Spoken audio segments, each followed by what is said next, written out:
बऱ्याच आजारांवर रामबाण उपाय असणारी आज आपण अळीवाची खीर बनवतोय. खूपच पौष्टिक आहे, तुम्ही सुद्धा करून बघा.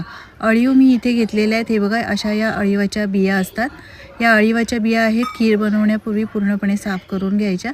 फक्त 2 चमचे घ्यायचे, अळीव जास्त घ्यायचे नाहीत. यानंतर पॅनमध्ये मी तूप गरम करायला ठेवलं आहे. थोडासा सुकामेवा या तुपात भाजून घ्यायचा. यानंतर अळीव घेतलेले भाजून घ्यायचे, काढून घ्यायचे आणि दूध घालून यामध्ये अर्धा ते 1 तासासाठी भिजत ठेवायचं. अर्धा लिटर दूध मी इथे गरम करायला ठेवलं आहे.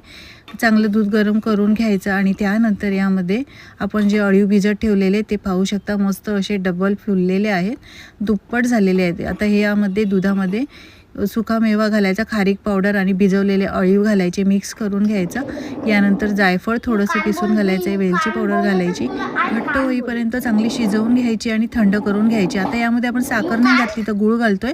पॅनमध्ये गूळ गरम करायला ठेवायचं, त्यामध्ये 2